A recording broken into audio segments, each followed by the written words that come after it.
sábado. Vamos lá, título da lição e verso. Quem me ajuda? Liderança servidora. Ok, verso. Lançando sobre ele toda a vossa ansiedade, porque ele tem cuidado de vós. 1 Pedro 5:7. Ok, antes da gente discutir um pouquinho o que esse verso tem de correlação com a proposta do tema dessa semana, vamos para os objetivos da lição. Vamos tentar entender o que a gente tinha para aprender, para sentir e praticar como resultado desse processo a partir da lição dessa semana. Então, primeiro objetivo, qual era o aprendizado? O que a gente tinha de conhecimento para essa semana? Saber que a humildade é fundamental para uma liderança e serviço eficazes em favor dos outros. Então, o primeiro objetivo nosso com a lição dessa semana é entender qual é o pressuposto da liderança cristã. E dentro desse pré-requisito, desse pressuposto, o tema central da lição tem a ver com essa palavrinha, humildade, e todos os contornos, todos os matizes diferentes que essa palavra pode ter. E a partir disso, ou seja, compreendendo isso como fundamento para o exercício da liderança cristã, vem a segunda parte, o segundo elemento da liderança cristã, que é o propósito. A liderança cristã tem como propósito o serviço. Então, o pré-requisito é a humildade e o propósito, o serviço. Essas duas coisas fazem parte do conhecimento central da lição dessa semana.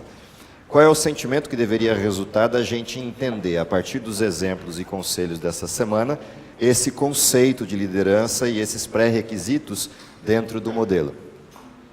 Perceber o espírito de humildade e o serviço de amor demonstrados na vida de Jesus e manifestar o mesmo para com outros. Ok? Então, o nosso paradigma para o exercício dessa liderança voltada para o serviço como objetivo e tendo como pré-requisito a humildade como fundamento, é a pessoa de Cristo e a forma como ele exerceu liderança e desenvolveu o seu ministério. Portanto, ele é o nosso paradigma, é o nosso modelo. E é dele que vem esse sentimento de imitação, de ser igual, de ser como ele foi. Dado que esse é o desenho, qual seria a nossa prática? O que a gente teria que aprender e pôr em prática a partir desses conceitos e desse sentimento?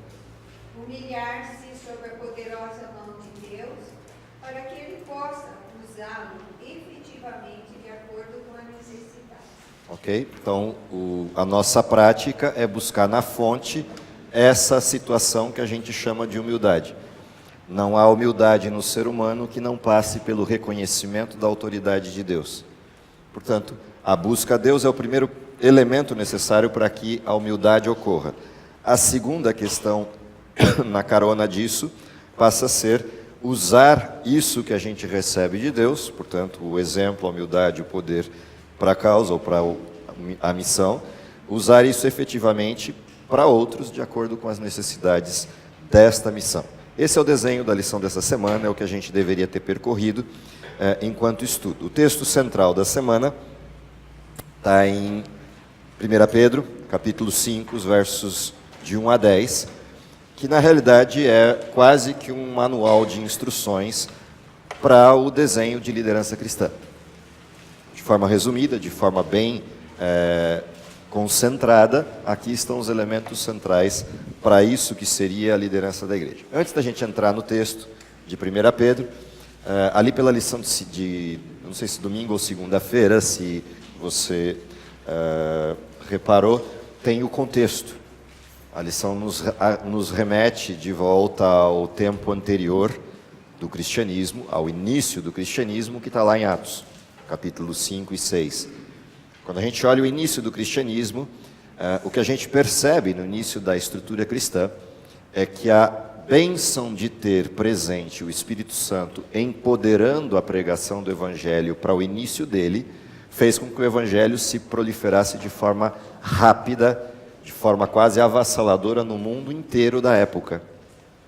Seja pelo ímpeto de Paulo de viajar o mundo inteiro, seja pelo espalhamento dos apóstolos, cada um para uma direção distinta, tendo como ponto central a Palestina, mas cada um foi para um lugar distinto, um para a Ásia Menor, outro para a área norte, outro para a área do que hoje chamamos de Europa, outro para o norte da África. Cada um dos discípulos se espalhou para um lugar distinto. E a presença deles com o poder do Espírito Santo manifesto de forma direta e presencial produziu esse crescimento do cristianismo, e estima-se que a época dos apóstolos, por volta do ano 80, 70, 80 da era cristã, a gente já falava em algo em torno de 6 milhões de cristãos. Considerado o desenho da época, é muita gente. Considerada a questão da comunicação para a época e o transporte, essa quantidade imensa de gente conversa ao cristianismo espalhada em todo o território europeu, Ásia e norte da África, mais Palestina, Oriente Médio, não era uma situação fácil de administrar uma igreja desse tamanho. Dentro desse contexto, os apóstolos começavam a ser requisitados para funções cada vez mais primárias e ter cada vez menos tempo para a pregação do Evangelho e para a manutenção do Evangelho, o que gerou uma série de confusões à época que precisavam ser corrigidas ou alinhadas. Diga. Eu sempre tive uma pergunta em relação a isso.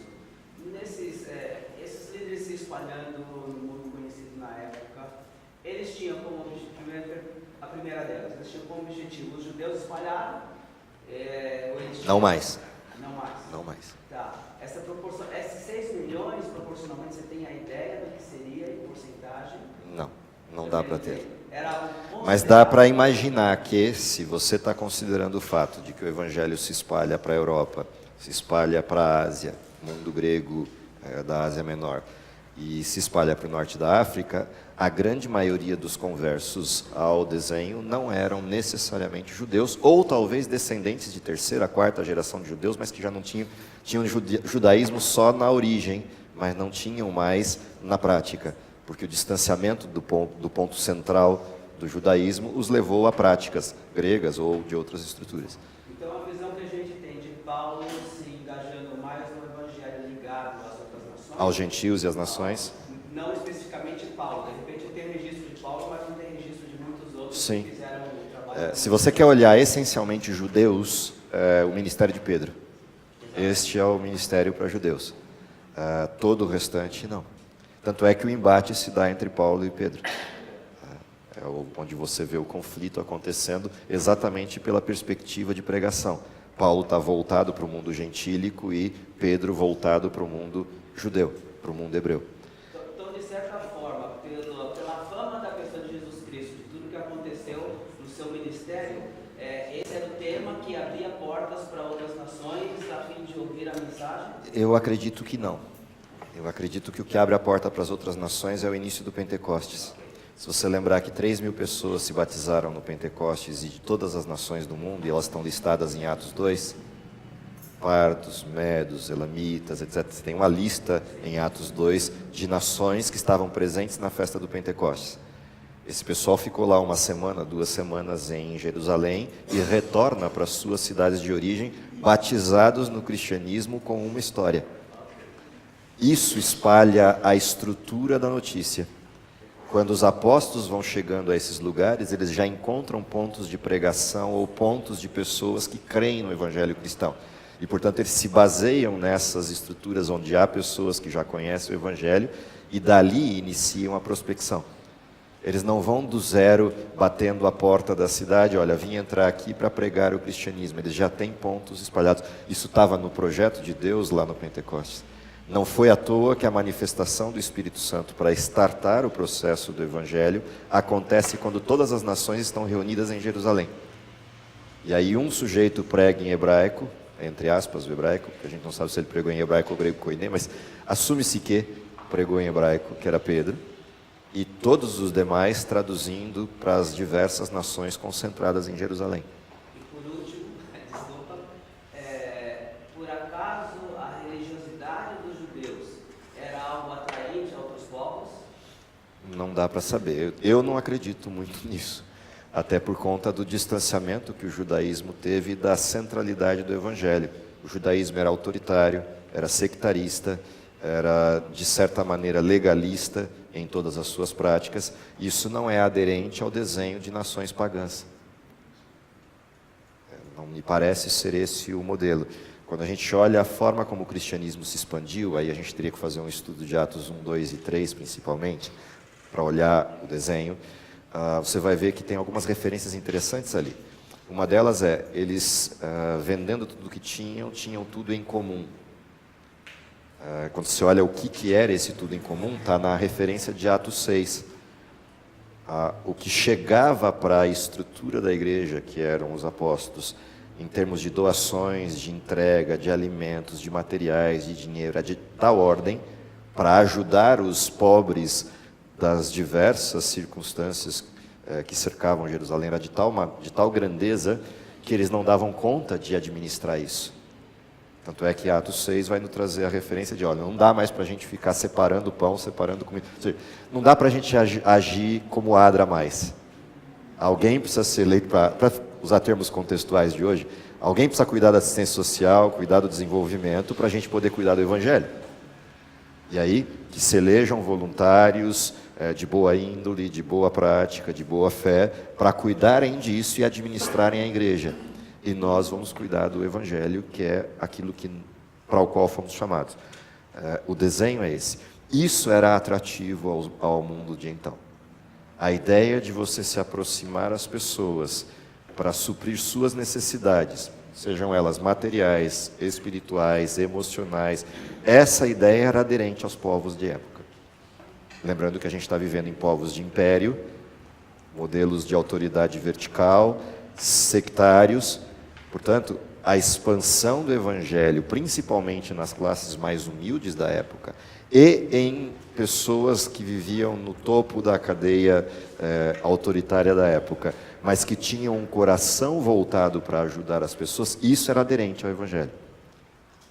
E é isso que prospecta, em grande medida, quem foi o Cristo. Não a história do seu sacrifício só, mas a história do porquê fez e como isso mudou a vida daquelas pessoas. Eu era assim e já não sou mais. Eu agia assim, já não ajo mais. Isso transformava o Evangelho em algo atrativo. Muito mais do que a própria teoria do Evangelho ou a comparação dele com o judaísmo. Porque o judaísmo não era assim. O judaísmo era sectário. Então, eu vejo isso como algo, quando a gente lê Atos com um pouco mais de calma, isso sim produziu um impacto muito grande na época, porque é uma reversão do modelo. Você dizer para pessoas que são humildes e escravos, que eles têm que continuar humildes e escravos para converter os seus patrões ao Evangelho, isso é disruptivo. A motivação para isso não poderia ser autoritária, porque não seria um Evangelho atrativo.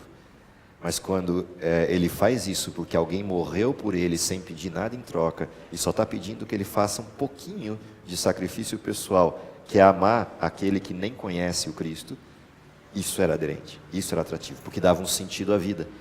Você ser escravo ou ser servo naquela época era uma vida completamente desprovida de sentido.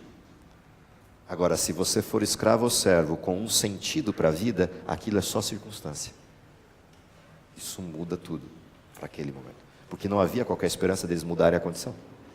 Como é que você vai deixar de ser escravo ou servo para mudar essa condição numa sociedade verticalizada? Não tinha como. Então, ou eu encontrava sentido na vida para alguma coisa ser útil na condição em que eu estava, ou a vida ia para o consultório dele para fazer terapia o resto da vida para achar sentido. Não tem como. Então, eu não vejo o Evangelho como um atrativo pelo judaísmo, eu vejo como pela disrupção que ele provoca, por ser realmente uma inversão de todos os valores que existiam naquele tempo. Isso era algo sem precedentes. É a minha visão. Não há uma apresentação explícita de foi isso ou foi aquilo, mas pelo contexto inteiro e até pela forma como livros como o Serviço Cristão e outros nos apontam qual é a missão do cristianismo, me parece que é essa centralidade de coisas que fez com que o Evangelho modificasse aquela geração. De certa forma, é isso que nós perdemos no tempo. Se você pegar a curva da história medieval, depois a curva da história pós-moderna, a gente perde essa visão de dar para assumir uma visão de ter e de ser. No desenho do cristianismo original, a perspectiva é outra. Ou seja, eu não posso, eu não tenho, eu dependo e entrego aquilo que recebi graciosamente de Deus. essa era a postura da época, que é o que se tenta resgatar para hoje. Pelo menos é como eu consigo enxergar esse contexto. Os apóstolos, eles não recebiam pelo trabalho que eles faziam, eles eram voluntários. Sim e não. Eles poderiam receber, alguns deles optaram por não. Como Paulo, por exemplo. Não necessariamente todos. Paulo não se considerava digno de receber por ter sido perseguidor dos cristãos. Mas o mesmo não se dá necessariamente com Pedro, Tiago, João e outros. Porque o próprio Paulo deixa isso transparecer. É justo que aquele que vive do Evangelho, que prega e se dedica ao Evangelho, viva dele. Mas eu não me considero digno de fazê-lo e por isso fabrico tendas para me manter. Pedro quebrou os barcos e os remos, lembra? Sim, eu não tenho prata, não tenho ouro. Sim, mas a pergunta é, uma coisa é eu não ter prata e ouro no contexto de eu viver uma vida simples. A outra é, como eu me mantenho? Todos os apóstolos, inclusive Paulo, viviam vida módica e simples. Só que Paulo, para essa vida módica e simples, fabricava tendas. Pedro não necessariamente. Talvez Pedro fosse mantido pela igreja da época como parte de todas aquelas doações que eram dadas para ajudar os pobres da igreja. E Pedro era um dos pobres da igreja. Lembra que Pedro era um pescador que quebrou o barco e o remo. Então, essa visão de gratuidade, de trabalho voluntário, ela está listada no texto de Atos como algo que está ligado ao serviço da igreja, nós, membros. Não necessariamente ao apostolado. Então, os membros se dividiam, cada um pegando um pedaço da carga que estava ligado ao apostolado, para manter a igreja voluntariamente, dos anciões para baixo, nas diversas funções. No desenho do apostolado, tudo que a gente lê está apontando para a direção de sacerdócio, ou seja, entrega a vida integralmente ao desenho e recebe do Evangelho. Isso é o que a gente tem como texto, não dá para avançar muito além disso, porque é o que a gente tem. A Bíblia tem referências de que mulheres piedosas mantinham Pedro. Sim, isso tem. Sim. Sim. Não era nem sempre uma questão de receber uma remuneração. Não, não era um soldo. Eram mantidos. Alguns que não podiam trabalhar, como fazer tendas, etc., não passavam fome, não eram mantidos. E quem os mantinha? A igreja. A própria igreja. Era isso mesmo. Irmãos da igreja, irmãs piedosas. Sim, sim. O próprio Nicodemos ajudou muito com a manutenção dos apóstolos na primeira fase do Evangelho, inclusive na questão das viagens, todas para a pregação. Se a gente lê a história de Nicodemos é interessante, porque ele vem de um desenho de um sujeito absolutamente rico, tanto ele quanto José de Arimateia, e terminam como sujeitos como quaisquer outros da época, pobres, porque tudo que tinham empregaram na causa, para manter a causa. Então é parte do desenho. Pastor, era esse o comentário que eu ia fazer. Sim. Uma pessoa que gasta toda a sua fortuna Para manter. e ela não precisaria, mas ela usa Não. a expressão que terminou seus dias na pobreza. Na pobreza. Não terminou seus dias morrendo de fome, mas terminou como qualquer dos outros membros da igreja. Imaginando quantas das viagens missionárias dos apóstolos não foram financiadas. Sim. Nicodemos, José de Arimateia e outros. Eu não duvido que Zaqueu seja parte desse modelo. Sim. Tem tantos outros que participaram dele. Não no contexto, eu gosto assim, como promotor. Aham. Eu vejo assim um contexto de Paulo, né? Paulo, se fosse nos dias de hoje, seria o maior promotor do mundo. Possível. Eu vejo a vida de Paulo, porque Paulo não queria ser preso para ninguém dentro da sua própria igreja. Eu acho isso lindo demais. Paulo, ele é cara de falar que ele, por ser um apóstolo, Ele tem o direito. Ele poderia ser sustentado pela igreja. Ele tinha consciência disso justamente porque outros eram sustentados pela igreja. Mas Paulo, para não ser esse motivo, ele construía a tenda e fazia evangelismo. Isso que eu acho mais lindo. O principal em Paulo não é nem o peso para a igreja, embora ele cite isso. A essência do que Paulo pontua como não querendo receber é exatamente não deixar nenhuma mácula de que ele tivesse abandonado as estruturas que tinha antes, seja no sinédrio, seja na carreira que desenvolvia como judeu estrito, para buscar algo mais rentável. Paulo tinha uma preocupação imensa de não misturar as coisas. Eu estive de um lado perseguindo a igreja e posso ser acusado de ter descoberto um bom negócio para ficar rico. Isso está na essência de Paulo. O peso é uma das partes, mas o principal peso que Paulo advoga não é o peso financeiro, porque Paulo não custaria nada à igreja para manter-se comendo. Ele custaria à igreja esse tipo de visão. O perseguidor abandonou a perseguição para ser sustentado por ela. É essa visão que preocupava Paulo, e isso aparece em várias das suas referências. É isso que é interessante observar. Embora a questão do peso esteja lá, mas o principal motivo não é esse. O principal motivo é como os outros enxergariam essa aliança entre serviço e o recebimento ou a sustentação. Dentro desse contexto, dentro da missão, pastor, eu fico frisando aqui, em Atos, no capítulo 6, João 6, essa questão de humildade, né? A questão de realmente a gente se colocar como cristãos humildes, né? Eu vi aqui dentro da própria, a maior dor de cabeça na época da igreja, eu gosto de usar na época, no contexto de hoje, as maiores dificuldades dentro da igreja eram internamente mesmo. É por isso que eu acho que ele usa essa questão da missão, justamente essa questão de humildade, e muitas vezes a gente deixa de ser humilde dentro da própria igreja.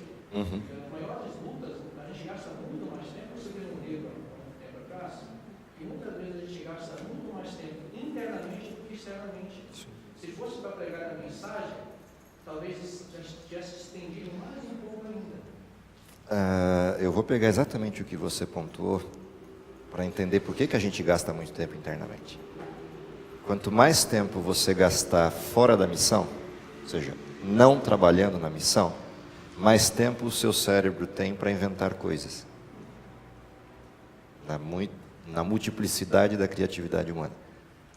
Portanto, quando eu me distancio da missão, é natural que nessa invencionice de coisas, ou seja, eu me concentrar nas atividades meio e não na atividade fim. Quando eu me concentro nas atividades meio, o que começa a surgir é um monte de necessidades e pesos mortos que eu começo a carregar. E são esses pesos mortos que eu carrego que geram as dissensões na igreja. Se todo mundo tiver aplicado a missão, não sobra tempo para isso. Simples assim. Bom, o grande problema que a gente enfrenta na curva natural da propagação do Evangelho, ou seja, do momento apostólico aqui, século I, para o momento atual, século XXI, é que essa curva de inversão de atividade fim para atividade meio se deu. Por várias razões, por N razões. É exatamente essa curva que gera todo esse elemento contextual. Então, por que os apóstolos estavam gastando muito tempo com dissensões de doutrinas? Porque as pessoas não estavam na missão. Estavam lá sentadas papando o Evangelho.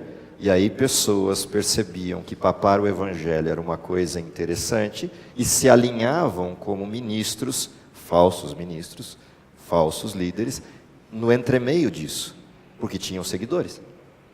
Então, muito dos problemas que os apóstolos enfrentaram, e por isso a referência da missão aparece dentro do contexto, ou seja, estamos para o serviço, não para ser servidos. Se estamos para o serviço e não para ser servidos, é isso que deveria servir de exemplo à igreja da época de hoje, para que todos se lançassem no serviço. Então, se eu tenho uma estrutura de liderança que se dedica ao serviço da missão, a parte central do serviço da missão, não as partes dos meios dessa missão. Não porque os meios não sejam importantes. A igreja precisa de um advogado, precisa de alguém para trabalhar na área técnica, precisa de um contador, de um analista contábil, precisa de um analista de sistemas lá no fundo. A igreja precisa das atividades meio para desenvolver o seu trabalho. Mas eu não posso me esconder na atividade meio que me consome, se deixar todo o tempo, 24 horas por dia, 7 dias por semana. Eu não posso usar isso como referência para não atuar na missão central. Ou seja, todo o tempo que eu tiver disponível fora daquilo para o qual eu fui chamado para trabalhar, não para missionar, entre aspas a palavra, eu não posso usar o trabalho como desculpa para não agir na missão. Porque se eu fizer isso, o trabalho se torna um fim em si mesmo. E é isso que provoca a dissensão.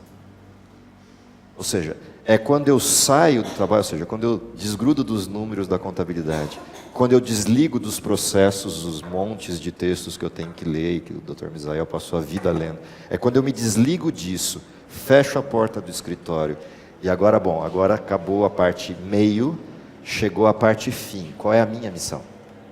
Para quem eu vou pregar o Evangelho? Quem é a pessoa que eu vou ajudar a chegar lá? Com quem eu vou estudar a Bíblia? Para quem eu vou entregar uma literatura? Quem eu vou visitar? Cada um nos seus múltiplos dons. Como é que eu aplico os múltiplos dons que eu tenho na missão?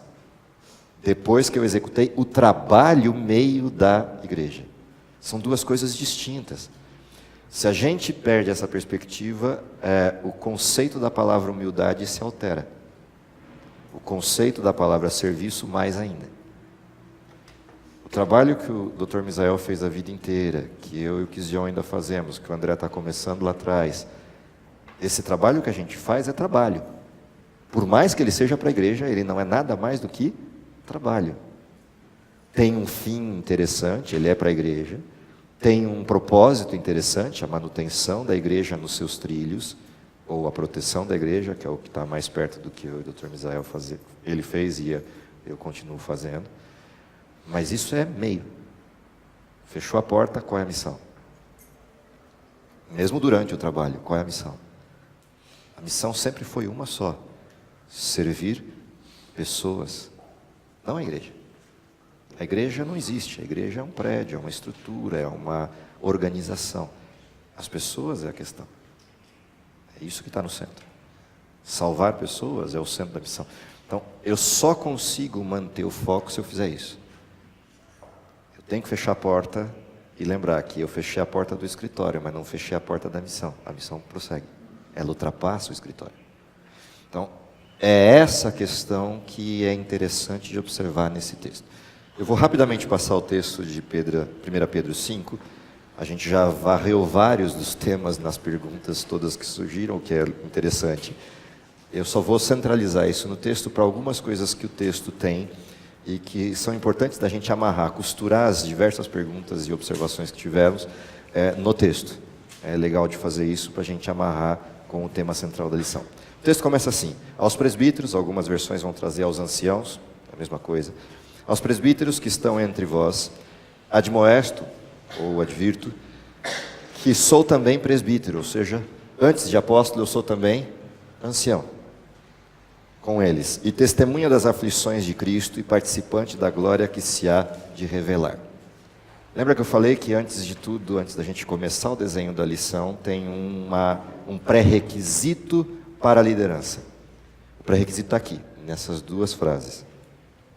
Testemunha das aflições de Cristo e participante da glória que se vai revelar. O que isso tem a ver com o pré-requisito, que é aquele desenho da humildade? Quando você olha para o que Cristo fez, o que Ele deixou para fazer, ou seja, abandonou o céu, desceu à condição humana, não a condição de um humano qualquer, mas escolheu o pior dos mundos, nascer como um pária da sociedade, numa família não usual, ou seja, nasceu de Maria e não de José, cresceu sendo alcunhado ou sendo acusado de filho bastardo, desenvolveu-se na pior das sociedades da época, que era Nazaré, uma cidade de fluxo comercial e de passagem, é tipo cidade portuária. Não era uma cidade portuária, mas no mesmo estilo de cidade de pessoas que passam levando comércio. Portanto, prostituição em larga escala de todas as espécies, corrupção de larga escala de toda. É nesse ambiente que Cristo se desenvolveu, é ali que ele se criou. Passa por um processo de transição, assume um ministério para morrer. Quando você olha para esse desenho é que você entende, espera lá, quem sou eu para reclamar? Começa aqui a questão. Quem sou eu para me achar alguém? diante de todos. Então, o primeiro desenho dessa palavrinha humildade nasce da percepção clara de quem foi o Cristo, mas olhando para o Cristo, não o Cristo pintado bonitinho dos quadros de salvação, o Cristo pessoa, o Cristo ser humano vivendo numa sociedade real, entre pessoas reais, com acusações reais. É esse Cristo que nos coloca na posição correta. A segunda coisa interessante da mesma palavra humildade é que humildade não é humilhação, que é o segundo risco que a gente tem com a palavra. Humildade não é subserviência, é submissão. Humildade não é um processo maniqueísta de autoridade contra alguém que não a tem. Não é isso. Humildade é a percepção clara que eu tenho que ter de quem eu sou, de quem eu era e sou hoje, e de quem eu sou para Deus. Portanto, a humildade do desenho não é um processo de humilhação, embora eu até me permita passar por situações de humilhação. Mas a humildade presente aqui é uma humildade com a autoridade de alguém que enxerga a glória que se há de revelar, que é a glória do Filho de Deus, que é Rei dos Reis e Senhor dos Senhores, e que elegeu seus filhos. Portanto, ao mesmo tempo que o sujeito se coloca na condição de humildade para ajudar a todos, não importa a condição, ele também tem plena convicção de que é um filho de Deus, separado por Deus, para receber a glória. E, portanto, ele sabe exatamente a distinção entre a humilhação sem sentido e a humildade para salvar. Isso só nasce de uma convivência com esse Cristo. Não é algo que a gente possa racionalizar e definir pela lógica humana. Quando que é a hora de eu me humilhar e quando que é a hora de eu olhar para o sujeito nos olhos e dizer: fariseu, hipócrita, raça de víbora? Qual é a hora de fazer as duas coisas? E ainda fazê-lo com um olhar de amor que deixava os fariseus mais constrangidos com o amor de Cristo ao dizer isso, ou de João Batista ao dizer isso, do que propriamente com a própria fala que ele deu. Isso só é possível com uma entrega completa a esse Cristo. Assim começa o conselho de Pedro. E aí vem o resto. Apacentai o rebanho. E aqui vem uma dica. Não dá para apacentar um rebanho com porrete.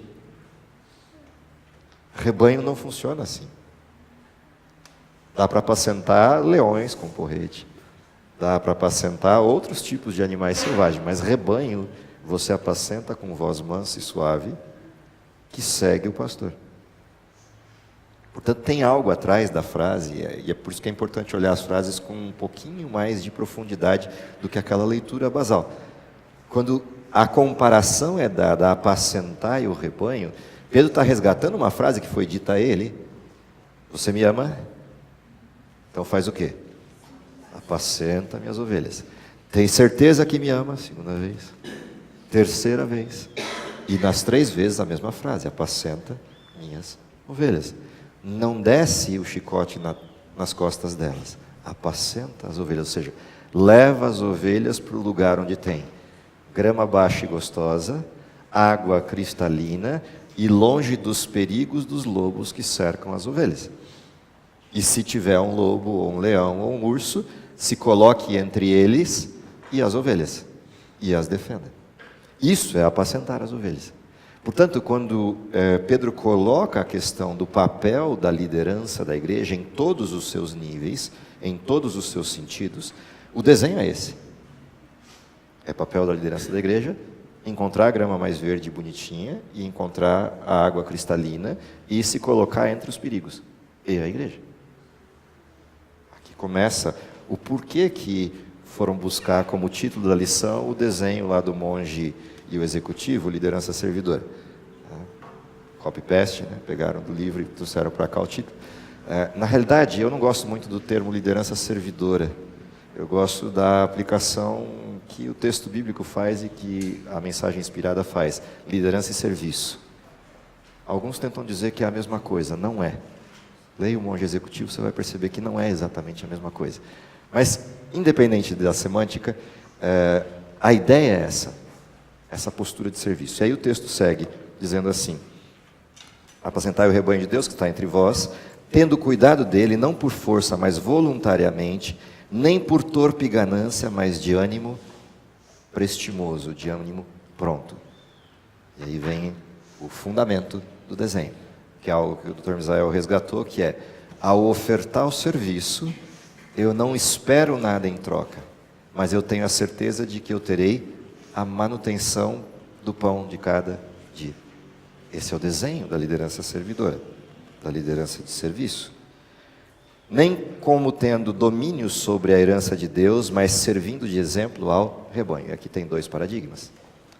Por que não exercendo domínio sobre o rebanho? Se Deus lá no início disse que o ser humano recebeu domínio. Você pega a criação, Gênesis 1, 26, que está lá. Domine. Sobre o quê? Sobre as aves do céu, sobre os peixes do mar, sobre toda a terra. Mas nunca Deus mandou dominar sobre quem? Sobre o homem. Portanto, o resgate de uma liderança e serviço é a não estrutura de domínio, mas a estrutura de idoneidade. Por isso tinham tudo em comum. Era um desenho distinto. Ou seja, é um quebrantamento do egocentrismo, do egoísmo, do orgulho e de todas as mazelas que o pecado trouxe. E mais, sirvam de exemplo ao rebanho nisto. Criem ovelhas que queiram se tornar iguais ao pastor, ao presbítero, ao diácono. Esse é o desenho que começa a se postular. E quando aparecer o sumo pastor, o pastor dos pastores, Cristo, alcançareis a incorruptível coroa de glória. Qual é a incorruptível coroa de glória? Aquela de alguém que trouxe um rebanho. É por essa razão que quando você olha para o desenho do céu, naqueles, não os que foram convidados ao céu, mas os que atuaram no convite, o que a gente tem lá é que ninguém entra no céu sozinho. Para entrar no céu sozinho, só se eu fui o convidado da 1/10 hora. Mas tirado o convidado da 1/10 hora, todos que entram no céu entram com quem? Com um rebanho. Pode ser um rebanho de uma ovelha só, mas vai ter um rebanho. Porque a missão tem a ver com isso. O desenho tem a ver com isso. Estão fora desse desenho os convidados de 1/10 hora. O ladrão na cruz tem um rebanho que ele não conhece. Ou a gente tem dúvida? Quantos presidiários vão chegar no céu para abraçar o ladrão na cruz? Tem ideia? Em 2000 anos de história. Quantos assassinos convertidos vão abraçar o ladrão na cruz? Se ainda sobrou uma chance, lembra-te de mim quando entrares no teu reino. Quantos sujeitos na fila da estrutura de pena de morte vão abraçar o ladrão na cruz? Porque morreram, pagaram as contas desse mundo, no sentido da legalidade, mas encontraram sentido no corredor da morte? A gente não tem ideia de quantos. Ninguém entra no céu sozinho. No sentido estrito, esse é o desenho. Portanto, a coroa incorruptível é uma coroa de estrelas, onde cada estrela é alguém. Isso é missão. O texto continua, semelhantemente, vós jovens, e aí nós saímos da cena, vocês que são mais novos ficam na cena, vós jovens, sede sujeitos aos anciãos. Então, André me escuta, Noia me escuta, e assim por diante. O desenho é esse. Okay? Por que o desenho é esse? Só por uma coisa, não é porque eu sei mais do que vocês, até porque não sei mesmo. A questão não é essa. A questão é, eu já bati cabeça antes de vocês. Portanto, eu posso avisar onde estão as pedras do caminho, onde estão os espinhos do caminho, onde estão as paredes do caminho. Para você não bater pelo menos nas mesmas paredes que eu. Bate em novas, para ensinar os próximos jovens da próxima geração a não bater nas que você descobriu. Mas não bata nas mesmas que eu bati, porque não precisa. Isso é o que está no texto. E sedes todos sujeitos uns aos outros e revestivos de humildade, porque Deus resiste aos soberbos, mas dá graça aos humildes. Portanto, passa a ser um desenho de convivência paritária, de convivência fraternal, que gera o que está na sequência: humilhai-vos, pois, debaixo da potente mão de Deus. Ou seja, não é eu me humilhar ao que veio antes, que é o Dr. Misael, e ele ao que veio antes e ao que veio... Não é esse o sentido da humilhação. O sentido da humilhação é a humilhação diante daquele que é. Só tem um que é, Deus, a potente mão de Deus.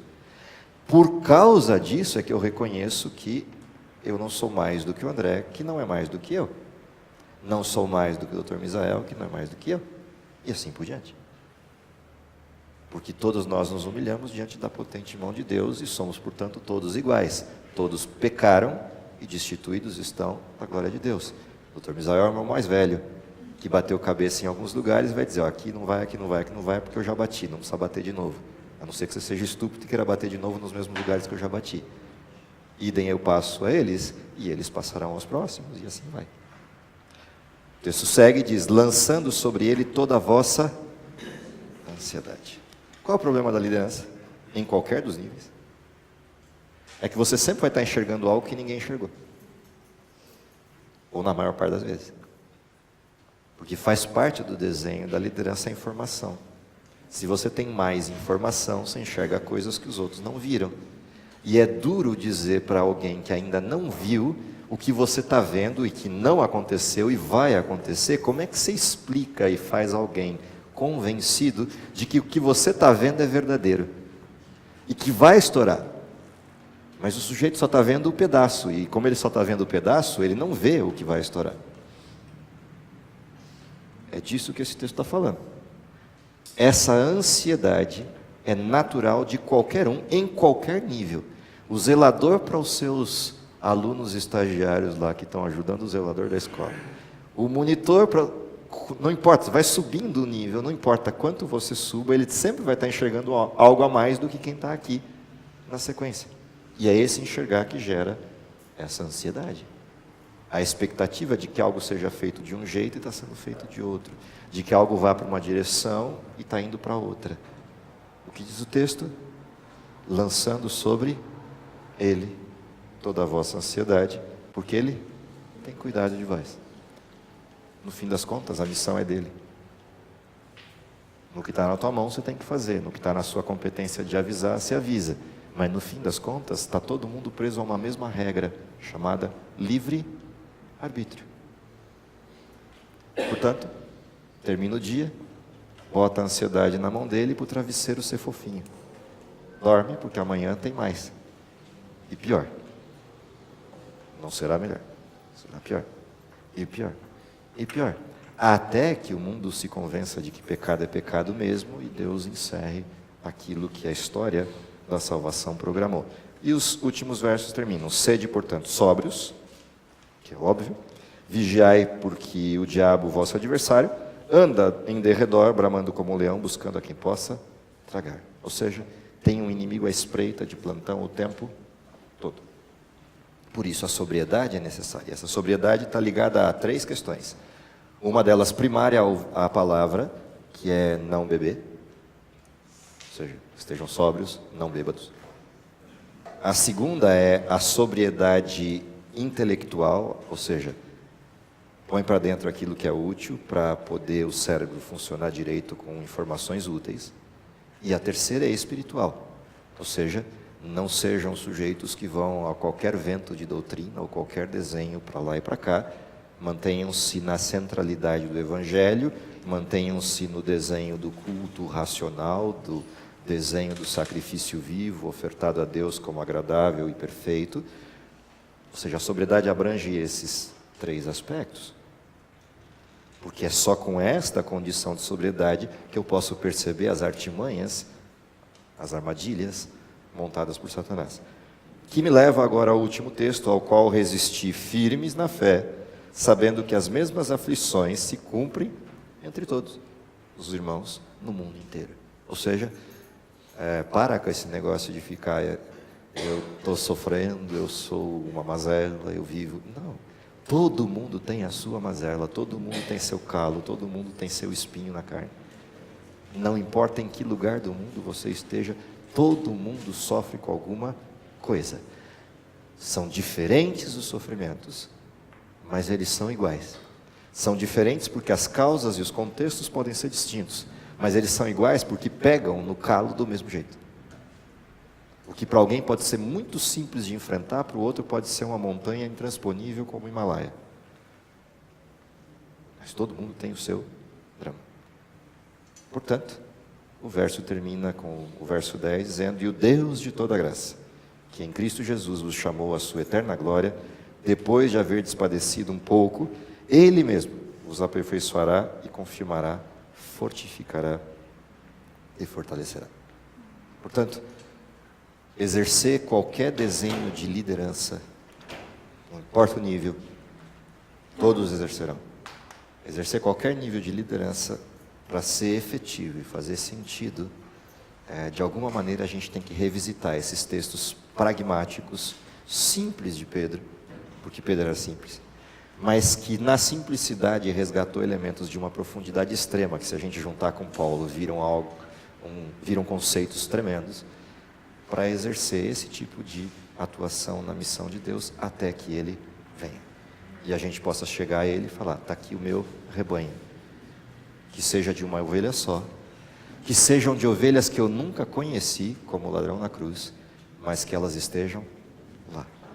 Que o impacto desse exercício ou dessa decisão de liderar algo em qualquer dos níveis gere pessoas com esse mesmo perfil, pelo exemplo.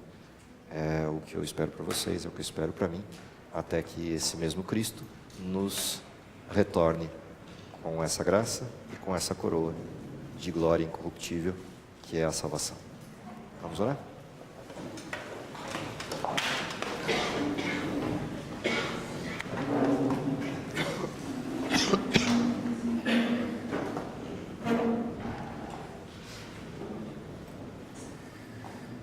Querido Pai que está nos céus, te agradecemos, porque na simplicidade de Pedro, na qualidade do seu texto, nos deixaste conselhos preciosos, não somente sobre a história da tua igreja, a história do cristianismo, mas a respeito da forma como esse cristianismo pode conquistar pessoas, pode atrair pessoas para essa salvação. Dá que pelo nosso exemplo, pela convivência conosco, pessoas possam perceber o amor de Cristo em nós, tomar decisão de aliar-se ao teu lado, de combaterem aquilo que são as artimanhas, as armadilhas de Satanás, mas que acima de tudo pessoas possam se filiar à tua missão, à tua pregação e com isso abreviar a tua vida. Que se possível ainda possamos vê-lo voltando em nossa geração, é o nosso pedido, baseado na promessa e na fé que temos em Cristo Jesus, e é por Ele que oramos.